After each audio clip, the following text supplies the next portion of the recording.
What's up, guys? Welcome to the theSIDEROOM podcast, where we talk about everything and anything. My name is Just Jeff. And I'm D-Nix. And today, and also, I keep forgetting to do this, but I always want to episode introduce 5. Jakob We're almost and Anthony. there. Yeah. We're almost there to the perfect intro. But I also want to introduce Jakob and Anthony in the back right here. Say what's up into the mic. Hello. What up?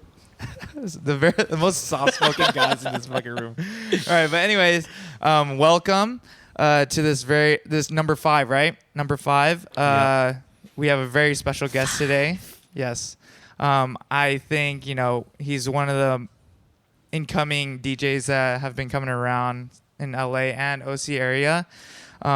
He's pretty known to post a lot on Instagram and his IG and TikTok.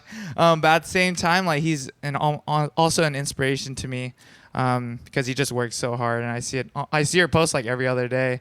And I just wanted to introduce DJ Cheesy. What's up? Yo, DJ Cheesy. You gonna make me cry? We just started the pod. Sheesh. Why What's don't you up, guys? why don't you say your name, full name, where you're from?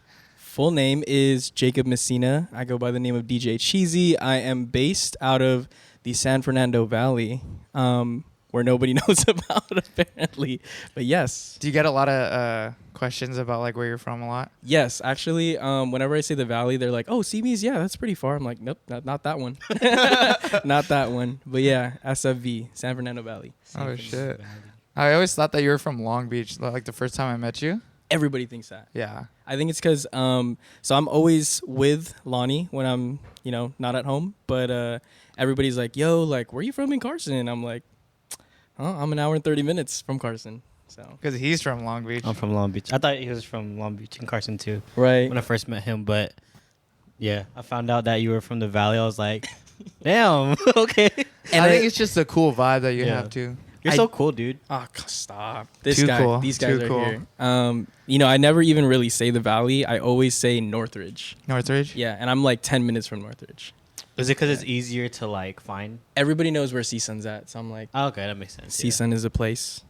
All right, for sure. Well, okay, so let's go back into like how you got into like DJing stuff. So I just want to know like what interests you, and there's some things that I have questions about, like basically how you hang out with Miles Bandina all the time. But I just want to pick your brain, but see how you kind of started your career for DJing. Actually, Jay Ill, on his episode, he was talking about how he used an iPad. Uh-huh. My story is not so much different. So I actually had an app on my phone. Couldn't remember the name for the life of me. Uh-huh. It's probably like literally DJ. I think it was DJAY. Isn't it right? DJ Light. Yeah. Probably. Yeah. I know It what was you're talking about. going around. It was Like two making a vinyls push. on the screen. Exactly that. It was yellow text too. That's all I Okay. remember. How old were you? I want to say 14 and a half, 15. Wow. Something like that. So I downloaded that app, and one day I was in the car with my dad, plugged my phone into aux, and I was like, "Hey, Dad, check out what I could do." I literally mixed, I think it was like Anaconda by Nicki Minaj and Push It, Salt and Pepper, like the two like worst songs to put together. Maybe that's why I'm doing all these transitions now, but it was that transition. And then my dad was like, "How'd you do that?" And from there, he was like, "Did you know that I DJ'd back in the day?" Oh, you didn't know? I didn't know. Oh, really? Never brought it up. I was like the martial arts kid, like the Okay. Taekwondo guy, Yeah, you were telling me about that earlier. 24/8 or Uh-huh. 24/7. And so it's like when he saw that I liked music, he was like, "What?" But that's pretty much like the origin story. Oh, okay. Yeah. Do you and your dad have like similar music tastes? He is the reason I have a 70s, 80s, and 90s back catalog of music. He is the direct reason I have that. Mm-hmm. Well, And- but was he gigging out like carrying records and stuff? Yes and no. So he actually had a DJ group back in the day. Wasn't serious at all. He was kind of like the, by word of mouth DJ. So like, "Hey, can you do this Tita's birthday party?" Tita means aunt in Tagalog, or can you do this, house party or a bowling alley over here? And him and his buds would just, 2 turntables, bring whatever records they had, just pull up. But Wow. yeah. That's awesome, because there's a lot of DJs out there that have parents that have inspired them to go into music or something like that. Because my dad, he wasn't really into music, but I kind of found it my own way. But it's actually kind of cool where it's almost like it's in your blood. Oh yeah. To do DJing. Oh So, yeah. Yeah, I mean that I feel like that's pretty cool. I mean, Dinas, what about you? Yeah, I feel like when it comes to DJing, like it is in your blood, but also I feel like music's just connected to it's like a little deep, but music's like just connected to everybody get somehow. We're you getting know what deep I mean? today, guys. We're getting deep. Yeah, we get hella deep, but that's why everybody has a preference, musical preference and choices. But yeah, somehow as human beings, we're naturally connected to like music and feelings. So I think everybody's a DJ at the end of the day somehow, some way. You know what I mean? Like whether it's you're in the car on the aux or you're actually on turntables. I feel like everybody does it. So You were telling me a family member of yours DJ. yeah, right? my uncle was a DJ, or he's still a DJ. Dope. And he's the one that actually taught me when I was like 10 or 11. Nice. So I learned from him a lot, and then basically just took it under my own hands and started mixing and like learning more and getting out there and stuff. So Did you ever see your dad DJ? No. See, that's the thing is like I've been asking around for like, that would be like on a camcorder and everything, right? But I've seen one picture. Okay. One picture. He had a mullet. His headphones were barely able to get on his head. He was wearing like this Winnie the Pooh sweater and just hey, that's fly. It is. That's pretty fly. It is. I wanted to recreate that picture so many times, but the mullet is just not happening right now. You gotta be patient. I'm trying to grow out my hair right now too, but Oh, yeah? I don't know. We'll A see. mullet or No, not a mullet, just like growing out in general. I think you could pull off a mullet. I have a tendency to just shave my head whenever I don't like my hair, It but gets also heavy. it's very freeing too to just shave that shit off. Facts. I shaved my head like around February, I think. yeah. Yeah, I remember when I shaved my head, everyone was just kind of like, I had to take a second look at me and just be like, oh shit. But yeah, like my mom always always tells me that I have a nice shaped head because she used to roll me around on the bed when I was a baby. Because when you're a baby, when you like just lay down flat on your head, that's how like some people get like fly heads. And she would always tell me like, I'm so proud of like shaping your head. I'm like, I guess so. I I don't did know. that.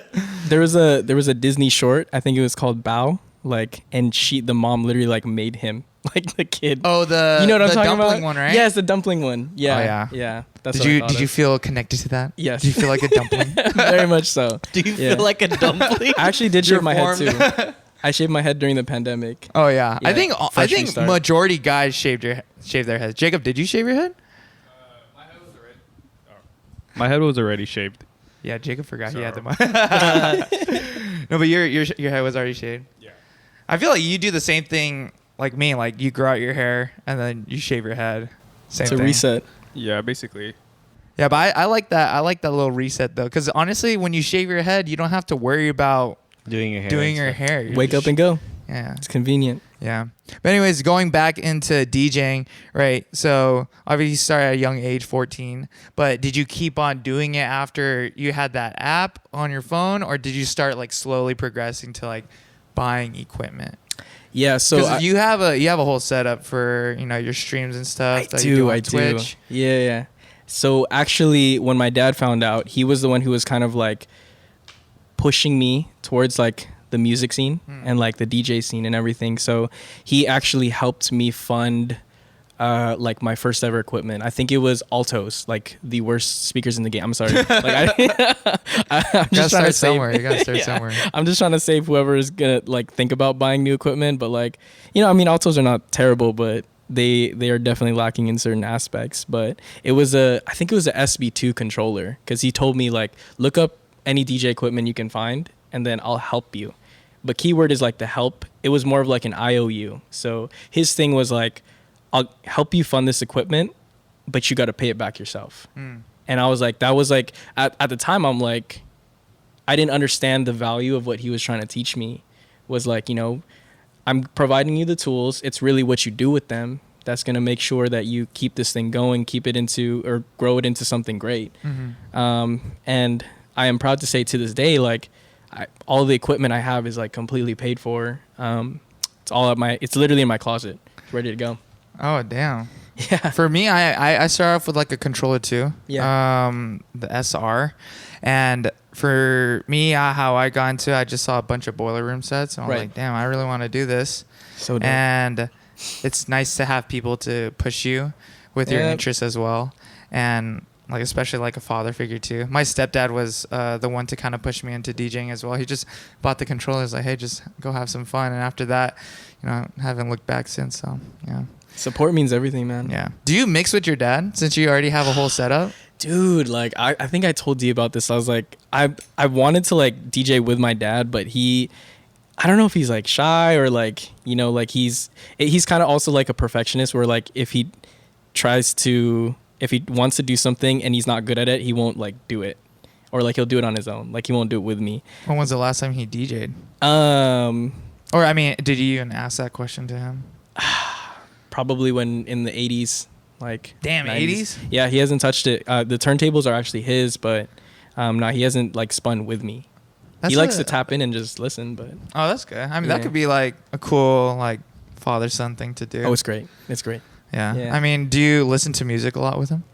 Yes. Yes and no. Like, well, the coolest part about Whenever he has time, though. right. So he'll be like, it'll be a Sunday afternoon. He'll like come in my room and be like, you know about this song? And he'll just park it like in my room and just, you know, this song, do you know this song? Do you know this song? So it's like, that's like our version of football, our version of like basketball. It's Oh, like, tight. here's that lob. You know what Yeah. I'm saying? Yeah.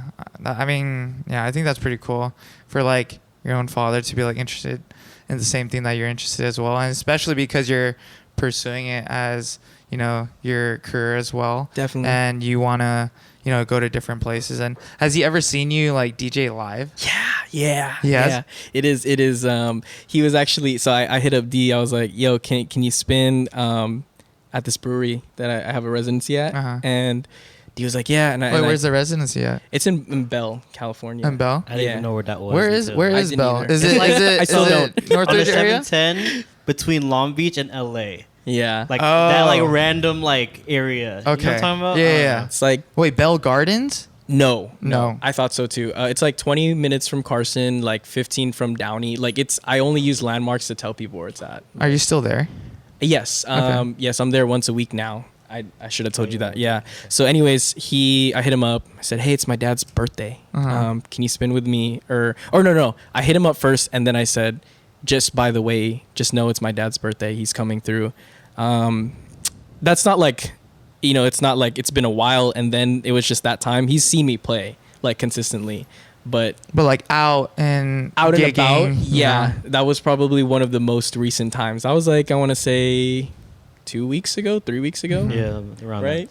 probably 3 weeks ago. And then D was busting out the 80s, and this dude he just stood up and just Yo, your dad's a good Found out. energy, man. yeah Your dad and I don't know, was it your aunt as well? Or? yeah. It was his Okay. sister. Okay, yeah, your tita was there, and then vibing. yeah, they were all having a good time, dude. Like, and their music taste is very like immaculate, to be honest. So And it was his specialty of music too. So it's like, man, God stepped in on this one. For sure. You know, I always thought about this with you is because you have, you know, you probably get this phrase like, oh, you're so young, all that stuff. And you probably get sick and tired of it since you're 22, right? I am 22. Yeah. Yeah. So, but I just understand that one thing as a young DJ and especially like starting at your age or not even starting, like when was the first gig that you ever did like out gigging, like, you know, were you like 18, 16? Yeah, so I'm so glad you asked that question. The first gig I did was an 80-year-old grandma's birthday party. 80-year-old grandma's birthday party. And I was 16 years Was it old. at a senior home? Honestly, it was kind of, no, it was like in a hall. So Oh, really? Yeah, Oh, like so an it wasn't event for planning family. It was space. just you actually got booked. no, for I this. actually got booked. So it was my dad's coworker. So as soon as, okay, so that's a perfect timeline. So when I kind of showed him like, hey, I can do this on this app. He was like, you know, like, okay, let me help you with equipment. Literally like a couple months later, after I kind of like worked around with the equipment, my dad said, would you want to play something? And I was like, I mean, I guess. You know, 16 at the time, I don't really know what it's like to play a party, let alone like an 80-year-old grandmother's party, a Filipino grandmother's party. I have to tell you a quick story of how that happened. I come to that event. I'm not even dressed in like a nice formal outfit. I'm just literally dressed in like a long sleeve, like an all black outfit, because nobody decided to tell me it's not a good idea to like dress casually to a very formal event. So what ended up happening was the celebrant comes up as my dad and I are setting up, because he came with me, goes up to my dad and says, hey, so yeah, if you can just play these songs today. And she's like, you know, like genuinely talking to him. Mm-hmm. And then my dad goes, he's the DJ. She like looks me up and down and she just shakes her head. And I was like, In disappointment? I was like, Dad, where did you bring me? Like, what did you get me into? And she looked like she had seen the worst news in the world. And I, you know, like it's her birthday, like, right? And then you see this super young person who is literally on like the very cusp of the start of his DJ career. Like that's who's handling your celebration of life. I get it, but like, yeah, no, that was my first experience as a DJ. Man, but how did you do like at the party though? I'm pretty sure what you would expect. Like it was rough. Huh? it was definitely rough. Like I didn't even have a scrim or like a table cover. I have a picture on my Instagram.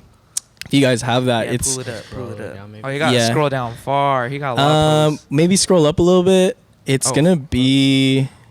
I posted my I current think I setup do right there, remember. with the bottom, right above that one, right there. Go ahead and scroll to the That's next your picture. new setup. That's my now. new setup, right? Wow. That was it. That's That was literally it. that was your very first game. Yeah, no table cover, like 2 altos if you can see right there. Dude, yeah. Look at that sub, bro. Bro, that laptop stand. That laptop stand is every DJ's laptop Yeah, stand. the first laptop stand you get, it's always Yep. the first one. All my buddies Has a have that. tray, yeah, Can you man. guys can we just appreciate that light really quick? Dude, that speaker looks heavier than you. Right, no, for sure. Look at the outfit. How did you I'm even get telling it you. there? Yeah, no, like I said, my dad. Actually, no, my mom was there too. Look at it. Do you see that person sitting? That Oh, that's right your there? dad? No, Or is that's that my your mom Oh my Like, it was a family God. thing. Dang, so like- you had 2 speakers and a sub. and a sub. 16-year-old Well, cheesy I know right here. those speakers, the alto ones, they're not very heavy, like itself. Right, right. In comparison to like other speakers. Good but- point. Good point. Did you guys have a cart or you just guys hauled that shit? You know what's funny? You know those mechanic sliding thingies that mechanics used to go under the Oh yeah. the Oh, cars? really? I had that. That's what I used. At least you had something In there? Yeah, I literally put the sub on top, put the 2 altos on top, wheeled it in. Oh. Just like that, because I That's didn't have a crazy. cart. I didn't have anything. I was 16. Like my dad was already, you know, fresh out of the game, so it's like he didn't really know what's the best way to do this stuff either. Dang. Oh. Well, that's funny because like your first experience like was so bad, but like some way somehow like you still found a way to still do it. So what was like another motivational factor for you to kind of DJ after this gig? Yeah, so I was doing these odd events like here and there. Mind you, like this is when I was like competing in Taekwondo, so this was like a really busy point in my life. This was never supposed to happen. Like DJing was never a priority. It was for you. never. It was always like, hey, would you be able to do like a 50-year-old birthday? Like, oh, I'll see if I can do it. Like, it wasn't like, oh yeah, I got it. Like, I'll handle it. But anyways, the turning point. This was like a critical moment in my DJ career, my short DJ career, was meeting Christian Thurston. Oh, okay, Thurston. Yes, so I owe literally my entire DJ career to that guy. Like Was he is kind of like your the mentor? best. Still is. Yeah. Still is. Dude, Yeah. Thurston's the best, man. He's He- the most friendliest guy. And it's also like same similar situation. Like, although his dad is like one of the founders dad of is Beat Mr. Junkies. Jaws. OG, bro. Yeah, What? That's Like- crazy. Yeah, but like imagine your dad being like one of the founders of like Beat Junkies. Like you're bound to DJ right then and there. It's literally in your blood, yeah. right? But it's also Thurston's nasty, just like his dad too. One of the best DJs. He's on my top 3. Like Yeah. he's for sure in my top 3. So like a couple years later, so the timeline is 2015 is when I did that party that you guys just saw. 2018 is when I met Thurston. Where'd you guys meet? So he had a coworker who I consider like my older sister. Okay. I met her at school, and then she said, "Hey, I have a coworker who DJs. Would you like to learn?"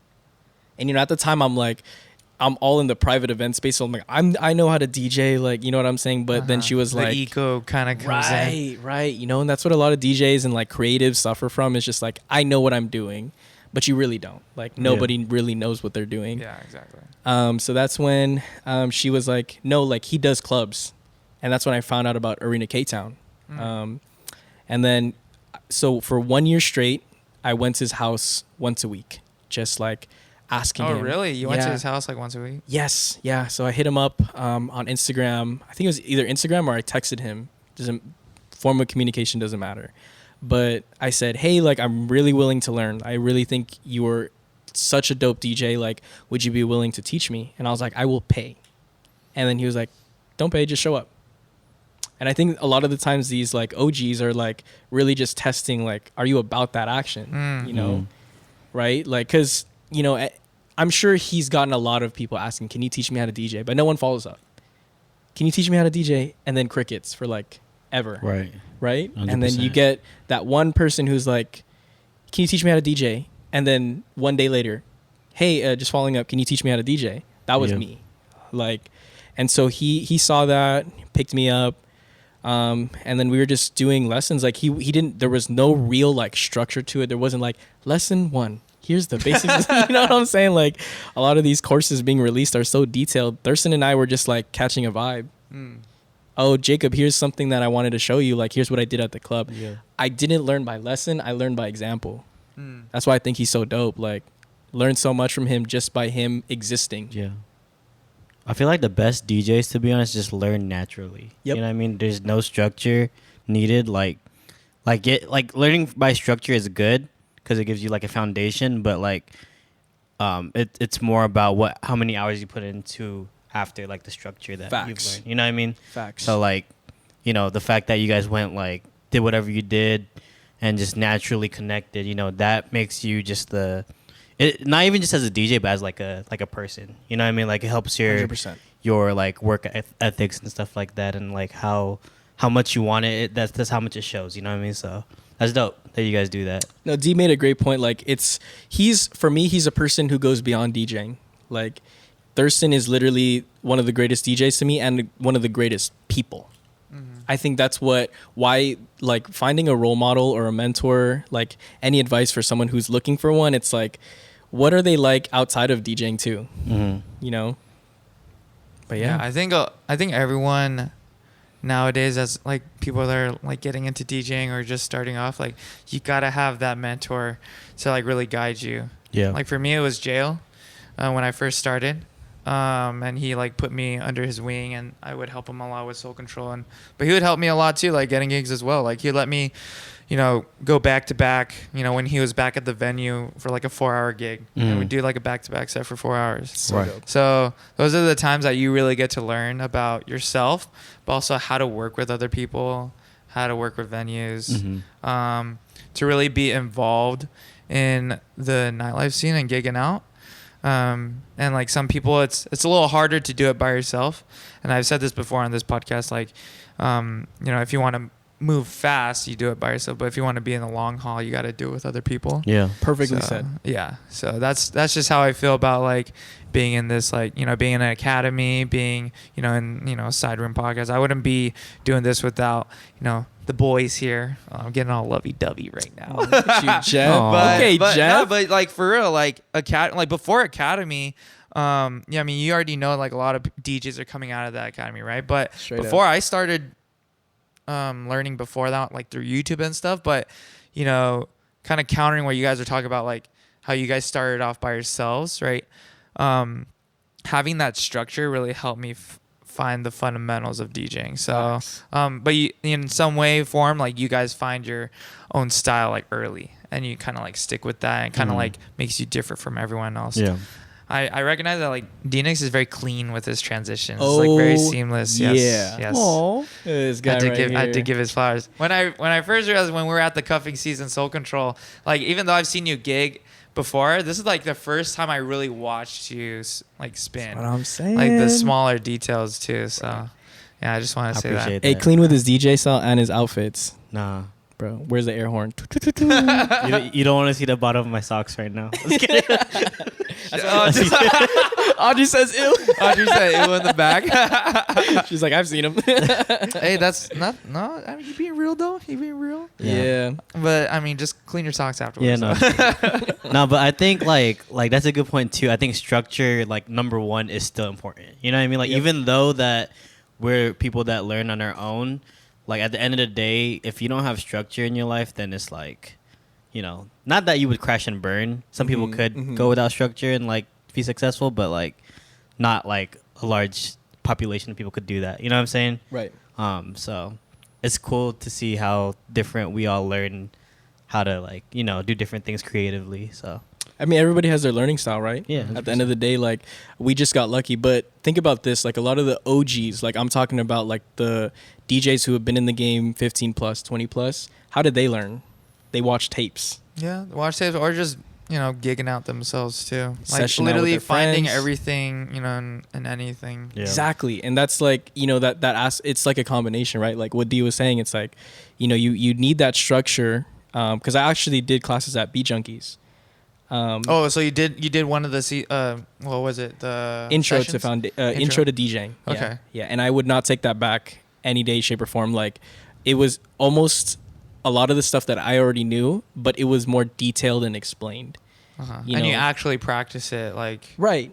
right then and there. And it's something that you can track, right? That's the beauty of like a scheduled like lesson plan is like, okay, this is where I'm supposed to be at. Right. Right. Yeah. I mean, with Thurston, it was kind of like, well, you know, he went over this example. We may have skipped over a lot, but we're here right now. Maybe we might go back. Maybe we might go forward, you know, but I love both. I think both is the reason why I am the way I am. You know what it is that when I think people hear your name or like see your name on flyers and stuff, I think they just like give you respect right away because, you know, you're so driven into DJing.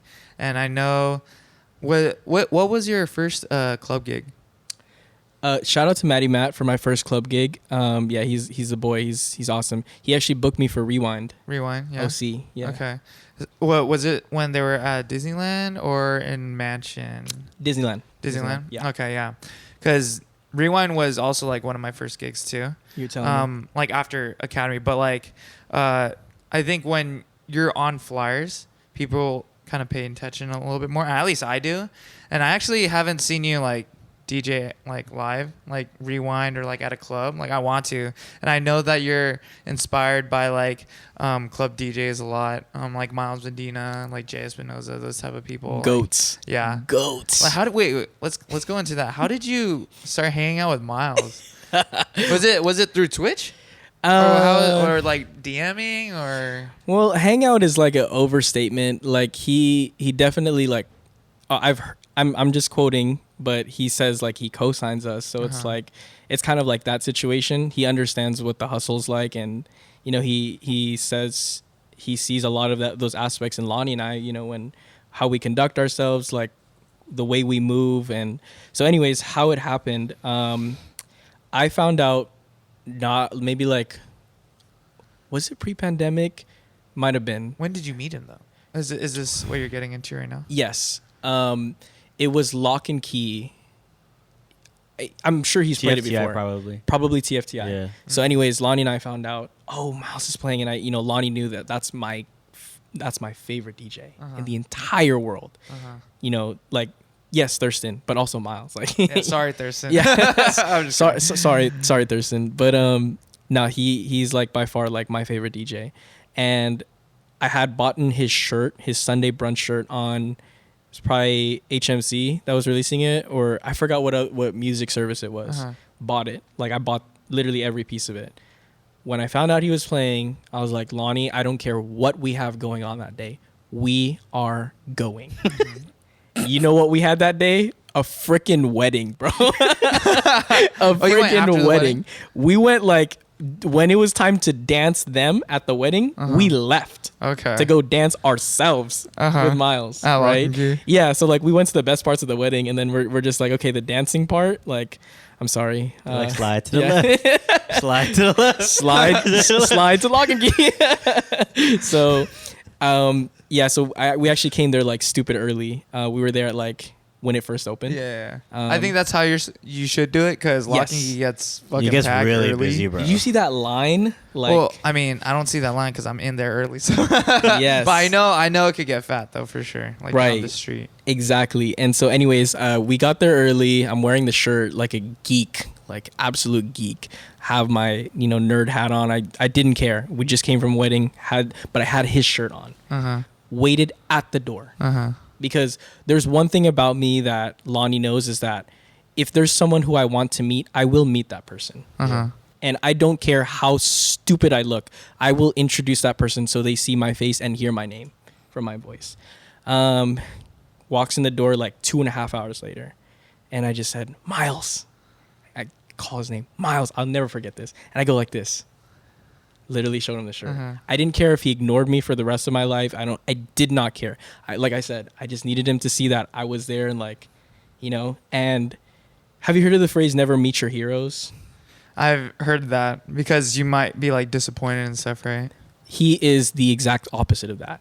He's that one person who takes that phrase and throws it in the trash. He is by far one of the greatest people, both on and off the ones and twos.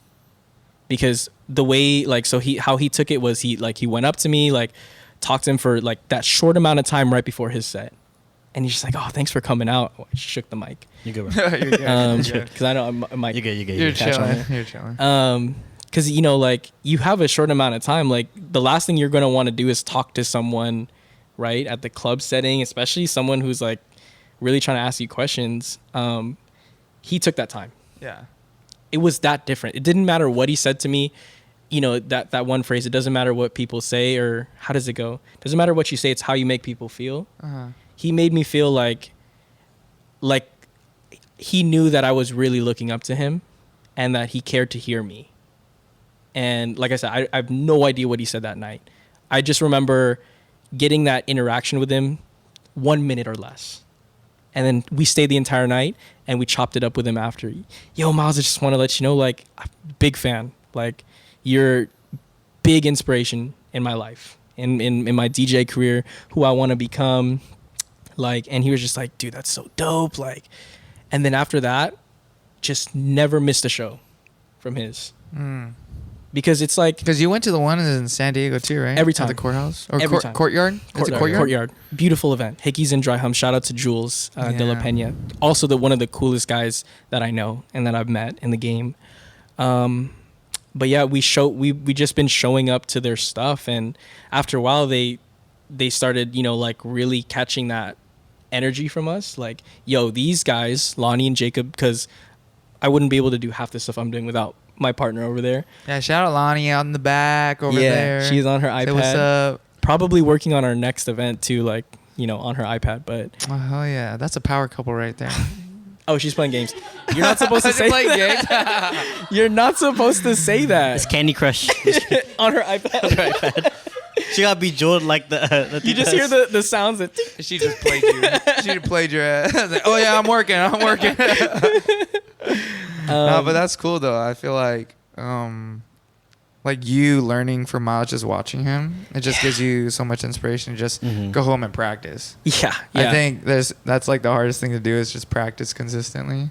And Yes. I think with you having gigs, like in some way or form, like that's practicing too. Can I tell you the one thing that I've learned from watching Miles? It's one thing to go watch your idol, right? You show up, you're there, you're experiencing it. It's another thing to ask, why the hell are they this good? You know what I'm saying? Like, that's the one disconnect I had for a while, was like, oh, bro, I have so much inspiration running through me. I'm going to do this, I'm going to do that. But then, like, I never stopped to think, like, wait, why are they the way that they are? Yeah. What are they doing that's so different from what D and I do, from what Jeff and I do, any DJ? What is that? Like, and after every event, I'll go on my phone. I have this thing on my notes app that, I catalog DJs. Like, Four Color Zach, what does he do? Miles Medina, what does he do? I'll just type in a note. Something I noticed from that gig. One thing. Oh, Miles, what he does is he scratches in a certain way. He'll do 2 stabs and then a scribble and then boom, drops it. okay, he does that. Okay, cool. That's good to know. Like, that's what makes his transition sound cleaner. Four Color Zach, he hops on the mic and doesn't care what he says. Cool. I'll take note of that. And then from there, how do I do that in my way? Yeah. Right? And that's kind of like why I feel like also I am the way that I am. I think it's the way that you are right now is also because your work ethic too, and how consistent you are posting. You know, I kind of made fun of you in the beginning, but at the same time, I still admire that too. You know, I think a lot of people try to figure out the algorithm and stuff, but really it's just you got to post consistently. Consistently. Couldn't have said it better. Yeah. And you probably post like what, twice a week, like at least once a week for sure. Like with like your IG posts and all this stuff. So people don't see it, but I'm posting cross-platform, TikTok, YouTube Shorts, Instagram Reels. But you know, like, think about this. You've seen my post on Instagram. So I have part of my audience on Instagram. Mm-hmm. You know, I probably have some audience on YouTube Shorts. Probably have some audience on TikTok who's usually there. So that's why I'm like, okay, I'll make content for a month, let's say, and then I'll just repurpose it. You know, edit this one in a certain way so it goes to TikTok. Edit this one in a certain way.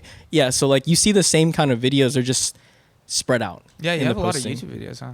Yeah. So that's actually a new one that I just, because it's like, why not? Why are you just posting on this platform when you can also post? Right. You worked on it. Like, why not? Yeah, I gotta post the side room stuff on our YouTube too. I always forget about the YouTube, because it's like for us, we're on Instagram so much, Right. that sometimes, and especially you get a lot of views off these as well. Like even though it's like 100, it's still enough to bring new people into your channel as well. I think for us, like, I remember our last meeting too, like, we could learn a lot from this as well, because we were thinking, like, do people even look at YouTube Shorts? You know what I mean? Like, we think, like we said, we think about the algorithm a lot, but we don't ever think about just the fact that it just needs to be consistent. You know what I'm saying? So, like, me too as a DJ, I also want to do, like, reels and shit like that and get out there more.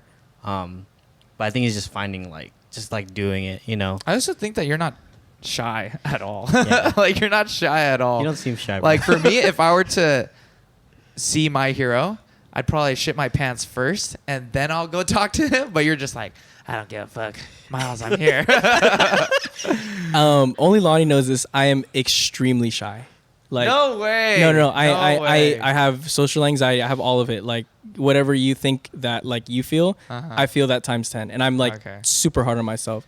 The reason is because like I have exposed myself so much to like uncomfortable situations that I'm like, okay, I'm uncomfortable now, but I was that last time too. And like it turned out okay. Yeah. So, yeah. At this point, it's like you gotta forget. Like you gotta have like short-term memory when it comes to like people's opinions. Oh, Lonnie can attest to that. I don't remember a lot of things. That's one thing that I struggle with. Like, you know, the last 2 years, it's just like, what if this post isn't as cool as I thought, or you know, what if the numbers aren't gonna do as much? Just fucking do it. Yeah. Right? Just no point in like thinking about it. Just do it. You posted something that inspired me. I told D this at Band LA. You posted something that said "now, not later" or something like that. Yeah, You're like, I'm living by this phrase. I literally said that to D. I was like, yo, Jeff posted this, and that actually kind of started that wave of like consistency for me. Yeah. That's what started this too, honestly, this podcast, because me and Jeff, we've been doing this or planning this since last year, like probably like around this time, right? But we didn't really start until like what? Because we were too worried about like stuff that didn't really matter. Equipment, exactly. Like, and we were too worried about just like how, you know, what the studio would look like, where we're gonna do it. But once I started to just figure things out for the podcast, things just fell into our lap. Like these lights, like we didn't buy them; it was part of the studio. Like booking this studio was my cousin's friend, and he was already my barber before, so just everything fell into our lap. Like Anthony helping out, Jakob helping out with the audio. Like it wasn't really forced. It just felt like just because I was doing it, like that just gave us a little bit more purpose to really dive into this podcast. Yeah. I just want to say, like, I'm extremely like proud of you guys for taking that step and like really doing this, because 100%, man. Dude, think about this. it, You guys not monopolize, but like you guys have this community that you guys are really catering to. You know, not just DJs, like you said at the beginning, anything and everything. right? And dude, I posted this one TikTok not too long ago. It was talking about like I am ready versus like, yo, like nobody's ready, but some people are just doing it anyways. Yeah. Watch the quality of my most recent videos versus like, I don't know, 10 videos back. Yeah, you'll grow. notice. Yeah, like grow. you notice it. Like the lighting is different. I'm just doing it and not caring that some people might say like, yo, that lighting was whack. 100%. So what? Yeah. So what? Wow, I'm getting inspired right now.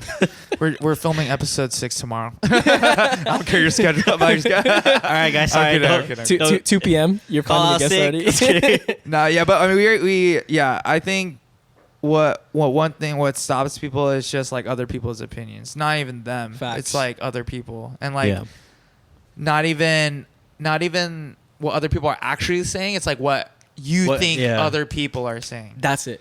So That's that's something that I had to step aside for this podcast. So I don't give a fuck. Like, Who has actually told you, yo, your content sucks? Who has actually told you there that? was one comment. Remember that comment? Okay. Oh, yeah. There was, no, You're right. But Don't it was post, like don't it was post. our first hate comment, right? And then D-Nix was like, "Guys, we made it." It was our first ever comment, but yeah, it was something irrelevant, so I didn't really need to bring Isn't it up. it? It's always that, bro. Like we're always in our heads because we want to post amazing stuff for this make-believe audience that we're thinking of, right? Yeah. Yeah. That's what stopped me, was saying, nah, like I'm just posting for myself. Like Yeah.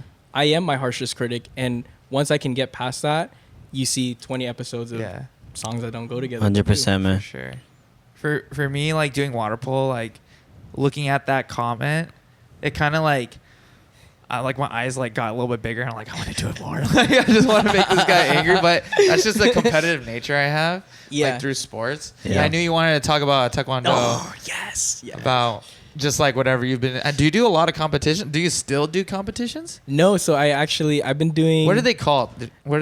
Tournaments. Tournaments. Yeah, Okay, tournaments. Just regular tournaments. I actually I was competitive in the sport of Taekwondo. When did you start? I started when I was 6 years old. So that whole time frame of when I was telling you like, oh, I was, DJing an 80-year-old's birthday party. That was actually during the time when I was like heavy in the competition scene. So yeah, I actually stopped not too long ago, like a year ago. But it was all the principles of it, like the discipline, focus, perseverance, like that never left. I am a 4th degree black belt, which means like You can kick someone's ass. a lot of people always say that, like, yo, can you beat me up? And I'm like, really? No. Like if I just saw you on the street and you were like trying to be aggressive, I would run. It's more like self-defense though, right? Yeah. Like, I mean, obviously if someone was like trying to hurt Lonnie and I or something like that, I would step in. Like, and there's nowhere to go. Yeah. But first instinct, bro, I mean, if you I better. can, dude, I'm You better running, step bro. in. Putting on my running shoes, tighten up my laces, out of there, bro. For sure. Wait, so is it tournaments like they're fighting somebody else? It's a or- whole day thing, man. Yep. I always get this shit confused. So Funny thing. Do you watch Cobra Kai? Of course. So that's That's karate, right? karate. Yes. That's karate. That's Japanese. So for all the viewers, here's the distinction. Karate is Japanese. Karate Japanese. Taekwondo is Korean. Taekwondo is Korean. Yes. Taekwondo is Korean. A lot of people always say like, yo, it's like all from the same country. No, it's not. Like there's so many different distinctions. Actually, if you Google my name, you might see this. I was on the national team. Shit, he on Google like shit. that. No, but huh? it's not like that. Like it's literally like a might see like or USA Taekwondo, something like that. Oh yeah, that's your deal. That's good. I was USA Taekwondo or something like that, but I was on the national team Oh, you're on the national team? 2014, God. but the cadet national team. Do you need it? There, I might be right there. The 2015 US. So when you do these know where competitions, it's at. is it by weight? Is it by height? I don't know. Yeah. Oh, I wish it was by height. So it was actually, it's by weight, belt category, and age. Oh, okay, that makes sense. Yeah, so The they get it pretty specific. I wish I could send it to you. Those are brackets. So like what Dee was saying, like how does it work? You're in a division pool of people of the same, those 3 classifications. Belt, that I was weight, saying. okay. Belt, weight, age, right? Okay. And you go to the weigh-in, of course, so it's all fair, right? So Uh-huh. nobody's not lying about their weight. weigh in, and then boom, you're registered in that division. Okay. Is what we call it. Uh-huh. And from there, the next day, of course, you guys all just kind of fight it out 1-on-1, and then it's a bracket system. So Yeah. winner of this moves on. Uh-huh. Whether that one moves on. It's like how you see in the stereotypical martial art tournament movies. Yeah. Cobra yeah. Kai, Okay. Karate Kid. One thing that I was too scared to do the tournaments because I didn't want my ass to get beaten up. Also, I was like in first grade too, so I was like a little pussy back then. But anyways, I knew that like they would have these big competitions, and you get like a lot of respect for that. And it's just for me, like I wasn't even really like moving in that sport a lot. One is I know that like the people in like the senseis and stuff, they're well, when I was doing Taekwondo, like they used to be like pretty rough on you, man. Oh, yeah. Like, they used to like hit your heels when you're acting up and shit. But that's the part of like being disciplined that I see now as a coach myself. So I see it, but yeah, man, like that's what like really scared me. Just like the heel hitting with the wooden stick. There's definitely things that you can't do. Oh yeah, nowadays. But I'll say this: it builds character. Oh yeah. Okay, so when you did these competitions, was there a time where you got like your shit rocked, like you got knocked out or something? Come on now, I feel like you're not a real martial artist until you get knocked on your feet. Yeah. And like really just humbled, and like it's kind of like, excuse my French, like you ain't shit like type moment. You know, like humble yourself. You are in, and I think again that's a lot of these things that happen to me are the reason why I am the way I am now. So I get it. It's like you can't always think like, oh, I'm so good at this. Like I just there it is. That's exactly it. Yeah, I was there. Oh shit. Look at how skinny I was, bro. I had to cut like 15 pounds at a time, 10 pounds. You had to cut 15? Yeah, so like I always wanted to be in the lightest weight division. Makes sense because I'm short. So it's like you would want to be in the division where everybody's like that too. Wait, so were these competitions like how it is in Cobra Kai? You know what? It's not too far off.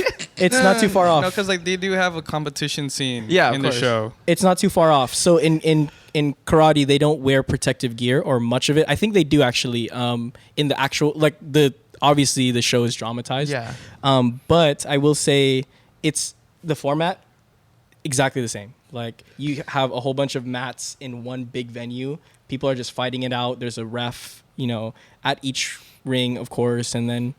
Isn't there more of a point system though when it comes to Taekwondo? Because I see that there's a circle, there's like the side markers as well. Correct. It's like how do they manage the points then? Like does the head kick is worth more than a body shot or something like that? Right. So I know it's just majority kicking. My coaches and mentors or instructors were OGs, so they have a different point system. During my generation, it was if you kick to the body, you make contact with the top of your foot. It was that specific. Okay. 2 points. Okay.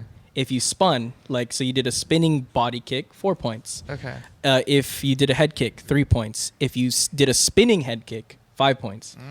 So it's like, they award you for difficulty of technique. Okay. Things like that. And yeah, so that was like the whole. What is this? That is has a favorite pillow. definitely called should have hot something dog. that shouldn't have been highlighted. I still have that pillow. I will own it. I still have that pillow. Hey man, I ain't judging, bro. Dreams are I mean, if realities. you're kicking ass with a pillow named hot dog. I was It's working 14 when I wrote that, and I have never been more disappointed in myself. Bro, you don't need to be disappointed. You on the USA team. That's just cool. It's crazy because I never flex this. Like, this is the first time I've probably said this to other people. Nah, dude, we love this kind of shit because, like, a lot of people don't like to talk about everything that they do. One thing that we want to try to stray away from is like just talk about DJ DJing stuff. Yeah. And then the majority of people that listen to us are already DJs, so they kind of already figure out like the struggles and stuff. But it's more personal, obviously, because you started younger and stuff like that. So, but like this is the type of stuff that we want to talk about on the podcast. Well, in that case, no, I'm just kidding. Because I feel like a lot of the stuff that has made us like who we are, that's like a lot more interesting too as well. So Facts. yeah, bro. Facts. I didn't know you were like this serious like on the national team. I went to the Olympic Training Center in Colorado, and I trained there Just for recently? like a week. No, not recently. During that time, that specific post, when that was made, they asked all the winners to travel to Colorado Yeah. to train, and like Uh-huh. this was the best of the best in the nation. Yeah. Right? It's called national team for a reason. Like, so I was fighting with the person who was a weight division. Oh no, I was a flyweight. So I was the second lightest weight division. I would fight with the person who was the lightest, and we would train together, step together, move together. We all dormed together. So it was like camp, like summer camp. Yeah. Yeah, that's it right there.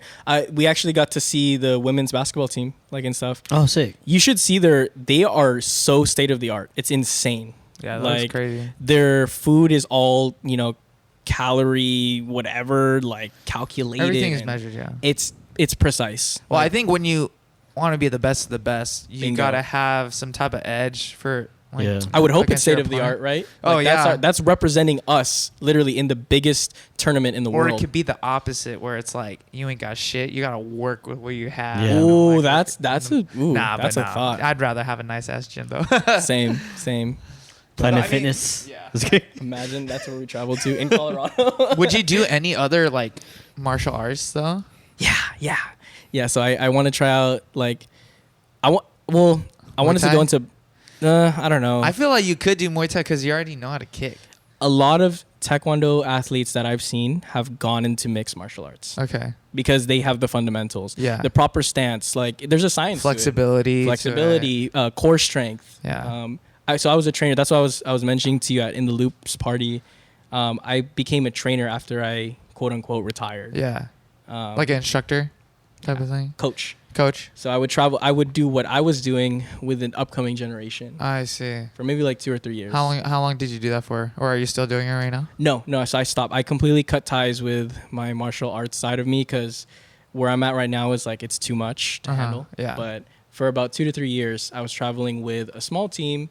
I love them. I consider them. I can't even say like sons and daughters because I'm still young. But right, like it's weird because you look over these kids in your water polo team and you're like, man, I feel like I'm related to you guys for how long we spent together. Yeah, But I always tell my water polo kids that they're like my younger brothers. that's it. That's what I Yeah, say. because if you look at it, some kids are almost 18. I'm 25. It's only like a 7-year gap. Yeah. Right. So it's the bigger like I never want to like talk down on them, even though sometimes I do, because it's just as coaches we get frustrated sometimes. So Right. but like one thing that I try to do is just be like that older like mentor to them rather than I like love a that. dictator. Yep. But sometimes you do have to crack your whip and just Yeah. be like, hey, like this is how it is. As like older siblings do too. Like for me, I'm an older brother to my younger sister. Like sometimes I gotta be strict too. You guys have a dope relationship, by the way. My I see younger that on yeah. Instagram, and I'm like, dude, wish I had that. Yeah, bro. She's a little goofball. I love her. That's so, dope. yeah. But like, what's one thing that you kind of learn like being an instructor? Like, cause like, what age did you teach them? Did you teach them, or were you like more of a mentor, like as an instructor? Like, did they start from like white belt and then you saw them go into like brown or like black belt or whatever? So the way that it worked in my scenario was I was competing on a team, right? So I was considered like a team captain figure when I was obviously competing. They were my, I don't want to use the word subordinates, but like they were younger than me. They were on the team, but they were just the younger ones. They're just like lower level. Right, so they would look up to me. Okay. And then when my coach, quote unquote, had retired, I guess, I took the roles of the coach. So I was not competing anymore, but I was doing the training, the both mental and physical, right? Okay. And then I was like also kind of managing how to, or I was running things at the tournament, like the team should do this, the team should do that. Yeah, X, Y, and Z. I was also an instructor, so I was teaching the regular classes. What I'm talking about is like a specialized team that's dedicated towards competition. I was also see. So it wasn't an like instructor. from ground zeros, like people that actually like competed and took it seriously. Wait, Like say that for again? for Taekwondo, like you weren't teaching like people that just started from ground zero.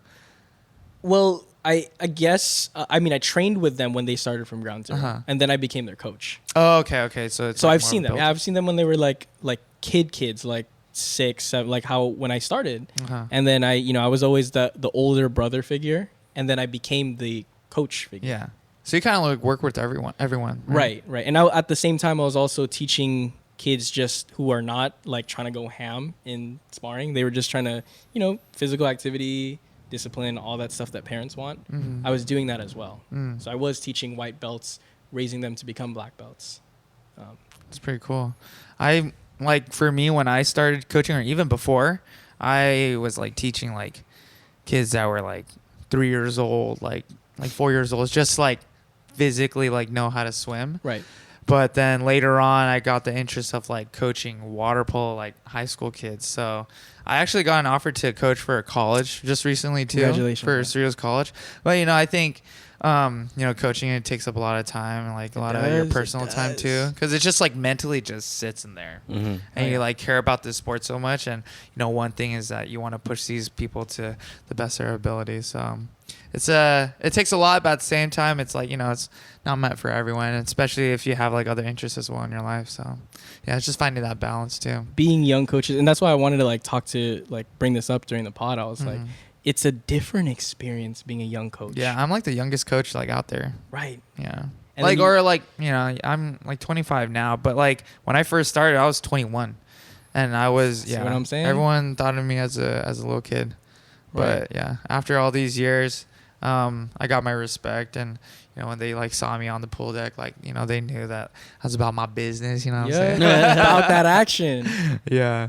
But yeah, it's pretty cool to know that, like, you know, DJing is not just like the only thing that you did before, you know. And you know, Taekwondo gave you that disciplinary, like, you know, structure to really be who you are now. So You know what the term is? Soft skills, I think. That's the term. Like Soft skills. transferable skills. It gave me that. Like, you know, when a job is like saying like, oh, you know, we look for this X, Y, and Z. Like, are you reliable? Are you this X, Y, Z? You know, Taekwondo, literally, there's so many parallels that I've learned taking into the DJ scene. It's crazy. You would never expect to, like, martial arts, music, what? No, Yeah. it's like, It's kind of like Wu-Tang, bro. for real. Wu-Tang basically, like, I don't know, derived from Kung Fu. Yep. You know what I mean? So all that disciplinary shit that they implement into their music and how they run their business as well. So Oh, yeah. yeah, I didn't know they Concepts. actually did like kung fu.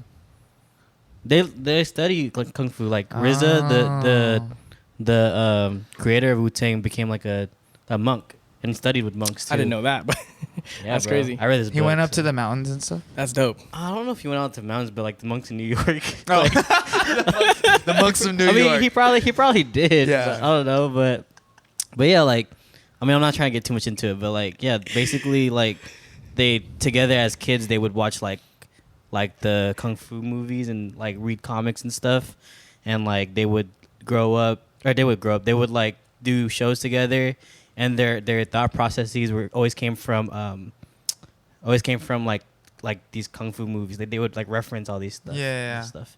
And it was cool because like I met Method Man like not too long ago. Oh, shit. Going to New York, and then like I like walked through the aisle because he was sitting in first class, and then like we got stuck. I was right next to him. He was like reading like the fucking kung fu comics on his iPad. I was just like, damn, bro, like this is for real. Like you actually do this. Oh, shit. he's about that Yeah. action. Let's So, go. I don't know. You That's know what what I've I been thought. doing? I've been meditating a lot. That's Nice. good. Every morning when I wake up, Mm-hmm. there's this because you know I've been going through a lot recently. So my mom showed me this thing on Netflix called Headspace, and I know what you're talking about. Yeah. yeah. Oh, So Headspace. I turn that on like every single morning, right? The first thing I do, like obviously, like I try not to look at my phone in the morning, Mm-hmm. but I'm like obviously I think everyone has that habit now. So Yeah. I just try to set that aside, put my AirPods in, and then just listen to the Headspace Yeah. episodes. That's honestly been helping me a lot to like just managing stress. So if anyone that's like stressed out about anything, I feel like meditation could really like help you out, because it just, you think about how you feel in the present. Mm-hmm. Don't think about anything else, and just like relax your body too. So. I think as you mature, it's really important. You know what I mean? Oh, yeah. Oh yeah. Like definitely trying to hone in on your like mental and try to be about that more, Yep. especially being like creatives and like, you know, coaches, DJs, like people in general. Like people don't really think about, okay, I need to like sit down and really just be present. You know what I mean? Like feel myself feeling alive. You know what I mean? Like that's that's one thing that people don't really do often, and I think it's really important to look into. To bounce off of that, Yeah. like as creatives, like Dee was saying, our brain is our muscle, right? Yeah. Like a lot of these bodybuilders go to the gym, do push-ups and things like that. Like, well, Yeah. how do we Jakob. strengthen our brain? Telling you, bro, he has the best name, bro, for real. But yours is with a C, though, right? Yeah. Yeah, he basic. You're different. You got the K, bro. I'm just kidding, Jay. All right, go ahead. I'm kidding. I'm kidding, Jay. Damn. You said bodybuilders. Dang, I don't even know how we got No, there. but just like practicing, Yeah. like mental exercises too. I get that. 100%. too. Like actually taking the time to strengthen the noggin. You know what I'm saying? Yeah, I actually showed my water polo kids like Headspace? meditating, like Nice. for practice instead of doing like our normal routine. I made them go into like one of the coaches' classrooms, and we just meditated for like 20 minutes. Did it take it Nice. serious, or was it? Yeah, like, they took it seriously. That's good. And it's almost like therapy for them, because a lot of the times, like nowadays, I mean, when I was in sports, Mhm. like never really talked about my feelings or anything, Right. but that's why I feel like nowadays, like I just keep a lot of stuff inside Yeah. and don't really like share a lot. But now, like when my kids do these like sessions, this is like the second time we've done it. Mhm. We did it last Friday. Everyone gets to understand how everyone feels. 100%. Yeah. Yeah. So that's like one thing that I'm really happy about with our group is not only do I know that they want to like be successful and like, you know, just life in general, but they want, you know, their teammates to also be you So know, beautiful, successful. man. Yeah. I just asked because like a lot of like the younger generation sometimes don't like, they think it's kind of goofy to like meditate Mhm. and be about their 100%. mental health. You know what I mean? Yeah, at first it was a little hard for them to grasp. Right, and, like, 100%, You know, yeah. like as kids, they're a little fidgety. Yeah. But, you know, as, you know, second time we did it, like they're a little bit more calm. That's good. You know, a little bit more understanding about why we're doing it instead of like, oh, like we're wasting our time. You know, Yeah, dude, so. 100%. Think about this though, Jeff. Like you are building a healthy mindset for these kids, and they're gonna take that with them. for the Yeah, rest of their man. life. That's Why it's a yeah. beautiful thing, bro. Because like a lot of the times we have a foundation that we're told by a certain person who doesn't understand like progressive ways of thinking. Like Yeah. expressing your thoughts is okay. Yeah. Expressing your feelings is okay. Yeah. I think now like people understand that though. Like people that are older too. Like everyone is learning about like how society works. So I think that's really great that, you know, you think that about me too. So yeah, appreciate it, man. So we hit our 1 hour marker. So at the very end of the 1 hour marker, we have like just these questions that, you know, Jakob and Anthony has started to do with us. So this is when they get to be on the mic a little bit more. So here we go. All right, so let's go into the would you rather. The would you rather questions. Oh, All right, shit. I told Anthony to hold on the would you rather questions. I took like a small glimpse of it. But I forgot. Good thing I forgot. I don't remember them. all right, All right, let's go. so, Let's go. so for the first one we're gonna do, would you rather lose your sight or your memories? We can start with Dina. Wait, start with me? Yeah. Like, Lose your sight or your memories. But then say if we had this podcast, would I forget it tomorrow? I got my answer. Yeah, I think Wait. anything in the past you forget. like memories, as in like things, like moments. just like anything or, you like, remember. I got my You answer. don't remember. Yeah, you just don't remember whatever happened in the past. I think, but like from this point forward, right? So you forget everything that happened in your childhood, but then you can remember going forward, or you lose your sight for the rest of your life. Oh, fuck. Yeah, D-Nix, you go first. I probably Jakob, since you have your answer, why don't you go first? Locked in, baby. So I would rather lose my sight. Why? Because, like you said, you would lose everything as a psych major. I hate saying that phrase. You learn so much of who you are when you're younger. So, like, if I didn't, if I lost my memories, this is how I would look. I would be able to see. I got my sight, but I definitely would not know anything. So memories. I feel like if I were to lose my memory, or if I didn't remember anything from yesterday, and I was still the same person, I would lose my memory. If I were to lose my sight, man, bro, that sucks. I honestly, for me, I would lose my memory. Really? But I feel You like wouldn't I'd be the Jeff same person. anymore. No, I you feel like wouldn't I'd be the same Jeff. person. You wouldn't, because you No, don't but I'd know. be the same person that I was yesterday, but I would still remember, like certain things about myself, right? Wait, you said the memories is from the beginning? No, like you got it all wrong. Yeah, memories from like your childhood. So I think you could Just gain like- that going just forward. like- Jeff. I don't know. Jeff. We would know you as Jeff. You wouldn't know you as Jeff. Man. Damn, that's deep. Yep. Damn, I wouldn't even know if my name was Jeff anyways too. Right. You could change your name then. Yeah. Jacob's you really trying to influence me into like losing my sight right now. I think I've already lost You my already sight. I'm lost it. I was colorblind. gonna say you got I got glasses glasses on right now. I already You're halfway lost- there, bro. I think I'm though like with 2/3 gone already. with the losing your memories thing, I think that you like over time like build habits. So you'd probably stick somewhat to the same person and then just make some of the same mistakes at the end of the day. That's right? not wrong. That's not wrong. You know? Yeah. I'm sticking with my answer. DNX, what about you? What about you? I think I would lose my sight. I feel like. Have you guys seen the last Spider-Man? I know that Spider-Man can see though. Nah, but that shit was sad. I'm got just gonna say Spidey that. senses You or gotta what? watch it. I wish I did. That would be tight. I feel, you'd be like, what's the girl from Avatar, the blind one? Korra. No, not No, Korra. That's the new one. Top, yeah. You just feel the ground just boom, just vibration. I feel like honestly, no. If I was blind, bro, I would like worry about less shit. To be honest. Facts. Like driving. You could be the Stevie Wonder. Driving's guy. overrated. Driving's overrated. Have you guys seen the meme of like Stevie Wonder shooting a free throw? I actually saw that. Oh fuck! Sorry, I just thought about that. But yeah, I think I would lose my sight. I feel like I don't know, like I would want to just chill. You know, don't have to do anything. I feel like that people that are blind, I mean, they're not chilling. They're not like sitting down. And Not that they're shit. chilling. No disrespect. I'm sorry. Like no, you didn't mean it in a disrespectful way at all. here's the picture of Stevie Wonder shooting the free throw. Buckets. Bro. Buckets. Wait, is Oh that my real? God. Is that really him though, Yeah. That's, or is it just like some other? I don't dude? know, but there was a meme somewhere. Wait, did he make it? Wait, what? There's a video. Oh my God. bro, No. if he makes it, blindness is a concept. No, he didn't make it. I saw this. Why do they gotta do him like that? Why would they make him do that though? Maybe he thought it was funny. I don't know. Everybody's laughing. That's No, fucked bro. up. Did they just turn him around the Bro. other way? Nah, I think he's receiving the ball right now. They're gonna turn him around. Bro, there's a lot of people at that gym.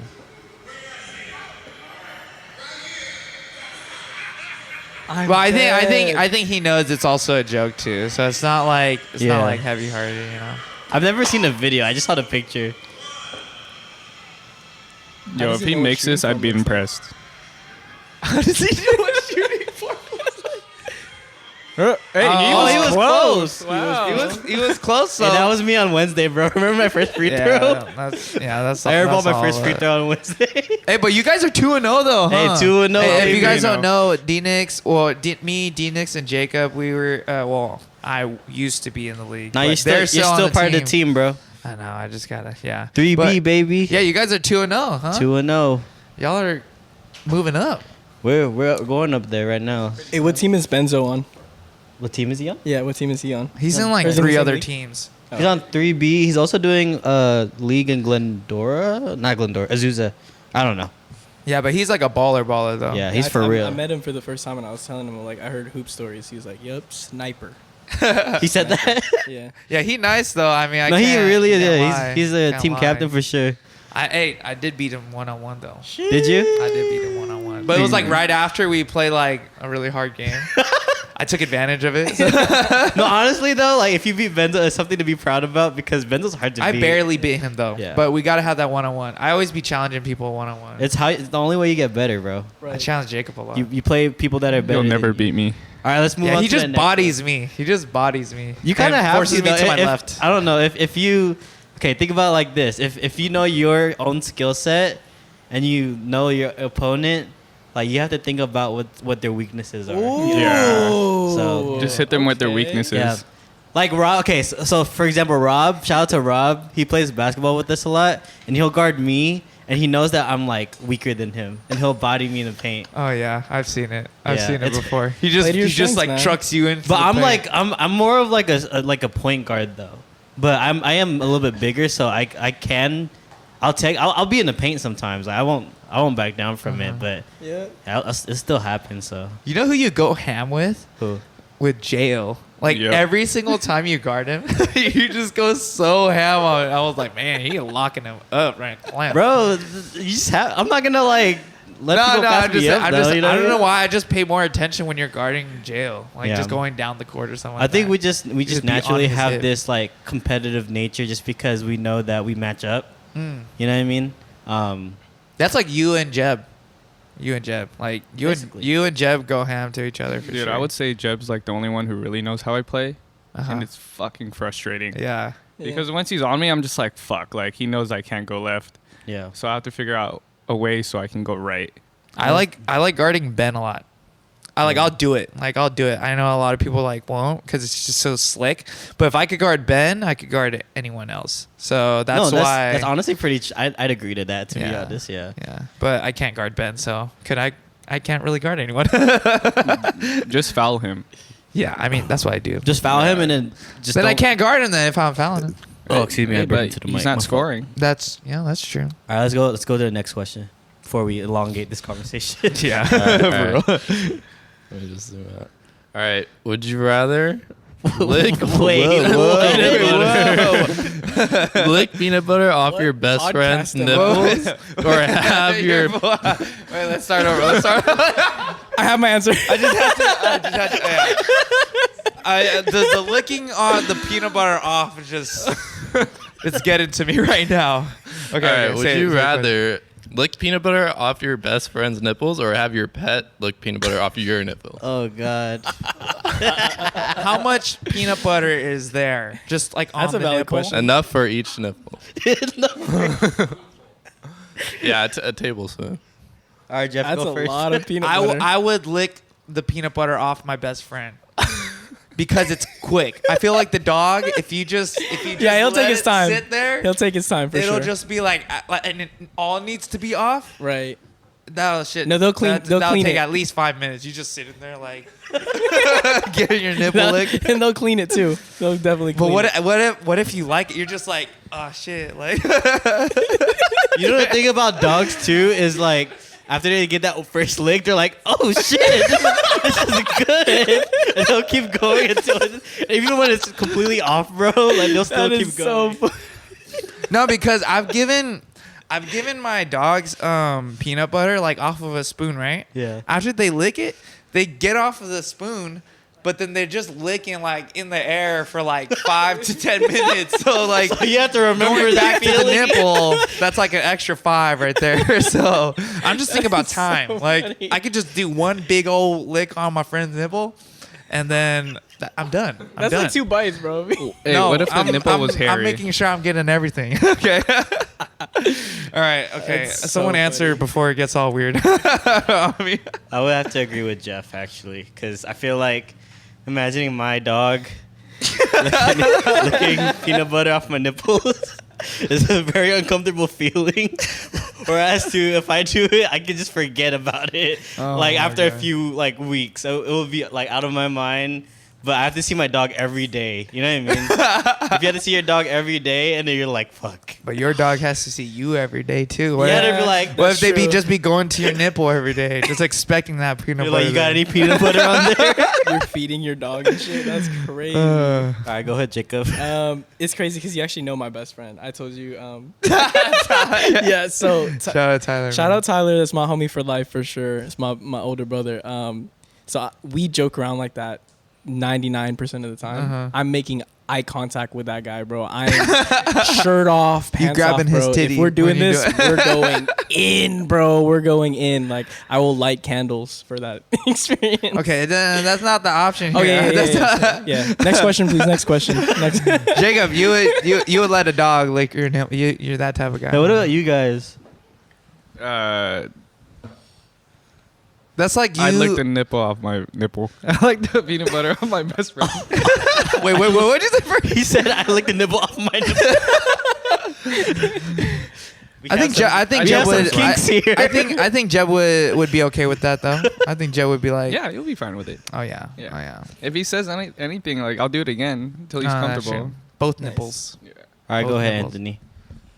Yeah, I don't know. Jacob brought up a good point that what if your friends got hairy nipples? And I'm just like, I don't know about all that. I'd still do it, to be honest. I love my dog too much. But yeah, even with that being said, Yeah. I think that'd just be traumatizing for my dog. That's true. Yeah. I think it just for me it's a time thing. It just take too long. Yeah. All right. Are those the only questions for the Would You Rather's? We could do Yeah, one those more. are the- Is that only one? Is there one more? No, that's all. Oh, of it. okay, Alright, okay, for okay. sure. Yeah.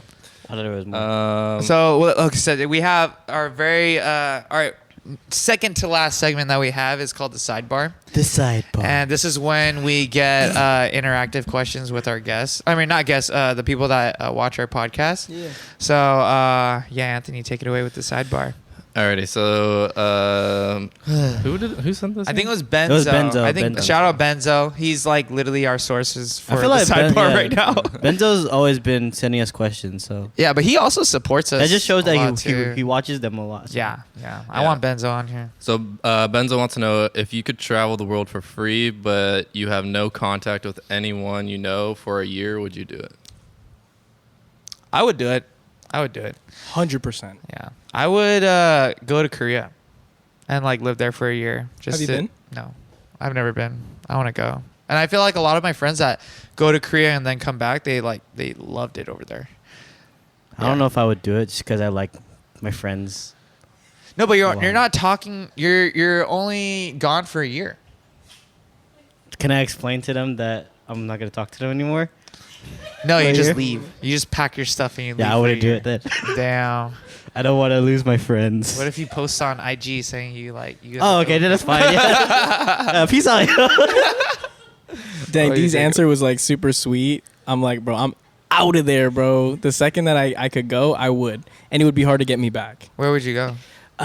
Korea would be one of them. Uh-huh. I've been to Japan, but I'd like to explore more around Japan. Uh-huh. Philippines is like, What y'all laughing about over there? What y'all laughing for about? real though, clowning on us. The haters in the back over there. But Japan, any like Asian country, dude, like Oh, I okay. wanted like at least like a month. Have you ever left the country before? Yeah, a couple times. Oh yeah. You said Japan. Oh, fuck. Yeah, sorry. Japan. What about you, Jacob? Would you leave? Yes, I would either And go. where would you go? Yeah. To the Philippines, Alaska, or Hawaii. But what was the one before Hawaii? Alaska. Oh, they said something else. Never mind. Okay. Wait, why Alaska? Because there's snow. I don't know. mean, Like and it's during the summertime. There's not a lot of like nighttime. It's like majority all day Yeah. or Those are- daylight. Wait, is that where the fuck, what's it called? It's like Aurora Lights. Yeah. Yeah. Is that where it's at? Yeah, I want to see that. Mm-hmm. So Nice. What about you, Anthony? Yeah, I'd probably do it. I mean, I've gone like I don't think I talked to you, Jeff, for like a year at a time, like once before. Yeah. Well, when you went up to school in SF, I didn't really hear from you. But honestly, it was just recently when we started to like really hang out again. Because me and Anthony, because we did polo together in college too, we were like hanging out like every weekend, or like every other day, like getting lunch or something like that, something small. Yeah. But then there's a period of time when we weren't really talking to each other for like a year and a half. But yeah, I think this podcast like brought us together. But Nice. yeah, glad he's here. Yeah, but I think, when you're traveling anyways, it's like you're not really talking to a lot of people, and it's just for a year. It's not Yeah. that crazy. But this is like a solo trip though. Like you just by yourself, meeting new people. I think that's good though, because like all those people, who like go to school like abroad, they're always talking about their experiences or whatever. Uh-huh. It's just like meeting new people. Getting that experience by yourself and stuff. When you went to SF, did you feel like there was like a restart in some way, or did you just feel like you're going to another place? I don't feel like it was a restart because I feel like I'm pretty much the same person. Yeah. I didn't try to change my identity or find who I was or whatever. I just felt like it was a refresher just Or to kind of. refresher. That's a better way. Yeah, I didn't put a restart on anything much, but try to just kind of like get things going. you know? Yeah. I think when I think about traveling, I just want to be in the present to like where I am. Like even outside of like SoCal, like me going to like NorCal, I really want to like feel how it is to be in NorCal, because I always talk about it like everywhere is different. And you know, some places I may like a lot if I just really dive deep into that one area. So, Right. yeah, that's how I think about what I think about when I travel. A year was the pandemic plus some change, of course, but Oh yeah, like a lot of self-reflection, right? I haven't really traveled like other than like Hawaii, like after the pandemic. Yeah. Where's like the furthest place you went to? Philippines for sure. Yeah, like that whole like clump of Asian countries, Hong Kong, Japan, because my mom is huge on traveling.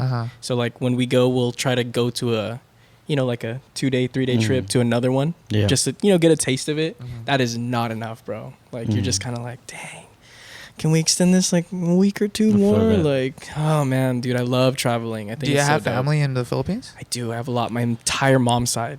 Oh, really? Yeah. So like when we go, it's always like, yeah, like it's hard to like plan with everybody. You know, because like we never see them, so they're always wanting to do stuff, but we also want to do our own thing. Beautiful country. If you have the chance to go, run, don't walk, buy your ticket.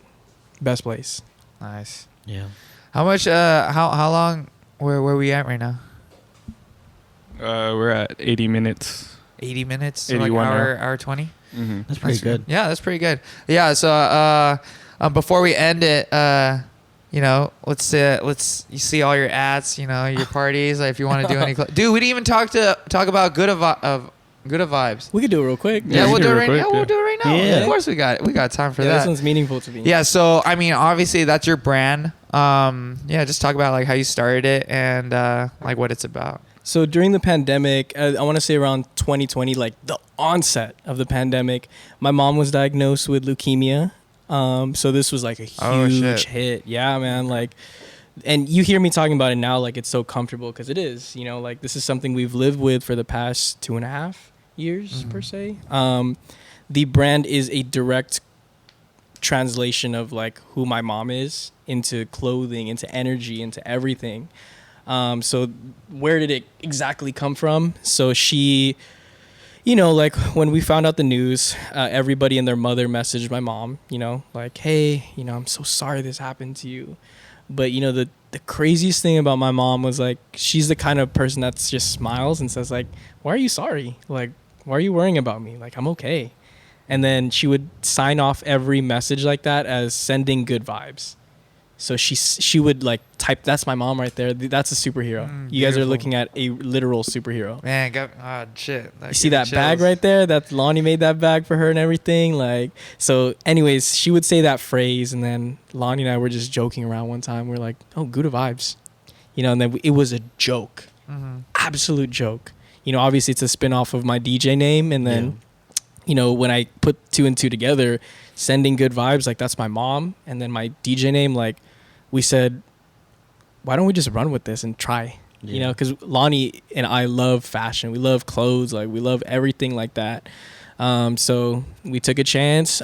Here we are. We had actually our 1 year anniversary of the brand not too long ago. Hey, yeah, congrats. Feels really good, man. But Congrats, like, man. it's easy to run a brand when you have a really strong meaning behind it. Yeah. So yeah, that we did. D actually was one of the people who bought one of our collections. Yeah, man. I got that crew neck and the t-shirt to match it.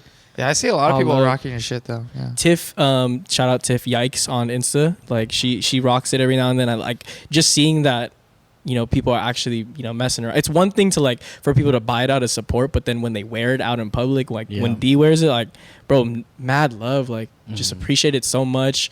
And it's literally the reason why I don't like get in my head too long about like, oh, this is not fire. Oh, this is, because like, you know, people support. Yeah. They actually, when they understand what you're about and stuff like that, people will come through. Like, that's me and my mom right there, man. Like, dude, it's like, man. All right, hold on. Dude, like that woman right there is like my hero. I don't cry either like that. So, but when you have like a person to like think of when things are tough. Like it makes everything so much easier, bro. 100%, yeah, man. Man. She actually she came back from the hospital. So 2 days ago, Lonnie, 3 days ago, yeah. Yeah, so she had a relapse and everything, but she's good now. Like she's back, bald and beautiful. Yeah, man. Like I visit her routinely and just tell her, like, I do like a mind dump with her, conversation dump, where we just talk about life and like ask me. Sorry, guys. Nah, don't be sorry, Don't be bro. sorry. Don't be sorry. I cried last week. Lonnie knows this, I don't think of it as just like something that you don't want to do right now. If you want to cry, you cry, right? Yeah. I feel like the message that you have behind your brand, obviously, it's like a driving point to you to do it. But one thing about it is that now, it gets people to really look at you as a person, why you do certain things. And I've built so much respect for you, after having this conversation and having this episode. So, yeah, Thank really you, appreciate to like whatever you do as an individual, man. No, I mean, like, I was telling you, Jeff, like, I listened to this, like, podcast. Like, I've caught up on every single episode. Like, it's because I understand, too, what you guys do. That's why I said I'm proud of you guys. Like, it doesn't matter what level of success each one of us are at. Like, it's so important to give out flowers, bro. Yeah, man. Nobody 100%. does it. Like, it's so hard for people to tell. Like, I could look D right now in the eye and say, like, bro, you're a dope DJ. Like, I genuinely think he's a dope DJ. I think I already told you, like, I listen to your SoundCloud mixes. Yeah. So many people are so shy to say those kind of things, or like they feel like, oh man, like he already knows. Maybe he doesn't. I feel like it's mostly men, though, to be honest. Facts. Like, Facts. for real, like, men just have like this toxic masculinity to them that they can't like say, yo, I love what you do, you look good today, type shit. You know what I mean? Like, Facts. just the simplest shit. Like, I feel like people just don't know how to just be people. Facts. So. I feel like the friend group that we have, that we surround ourselves with, though, like it's always part of positive energy and good vibes too. So man, hey, shout out Cheesy for coming through. Say your links and everything, your ads, your Instagram. And then did you want to also promote? Yeah, promote anything. Too? Yes, please. Yeah. So my main account is Jakob Mesina on Instagram. It's Jacob with a K. Yeah, it's that right there. I tried to get DJ Cheesy, but I couldn't, man. Like, it sucks. But It's all good. That's still clean though. on TikTok, I think it is DJ Cheesy, but with 3 E's, which is also messy. But it's also that on Twitch as well. Oh, it's Jakob Mesina. Oh, it is Jakob Mesina. Cool. Yeah, so that's my TikTok. On Twitch, it's DJ Cheesy with 3 E's. That one I know for sure. Yeah. And I've been trying to stream. It just takes so much time. It gets tough, bro. It takes so much out. I mean, yeah. Once you find time for it, It's funny because you see the most recent person is Lonnie. she was DJing on there. It was yesterday. Yeah. Oh yeah, you had a pop-up stream. Yeah, we had a pop-up stream. And then on YouTube, it is Gouda Vibes. So if you guys search that, I do a lot of like mashups and stuff. There it is. Yeah, I took a class on YouTubing. Like, Oh, did you you? took a class? yeah, I feel like that's the way to do it, man. Oh, What did really? you take the class on? My bad. Not to get. No, you're good. You're good. So it's Think Media. Think Shout Media. out to them. Like, just type in Think Media on YouTube. They are the most informative group of YouTubers that I've seen. Their channel is built on helping other channels succeed, especially like Awesome. the small ones. So bought their course. They are the reason why my stuff looks like that. Sure. You got and- any gigs coming up?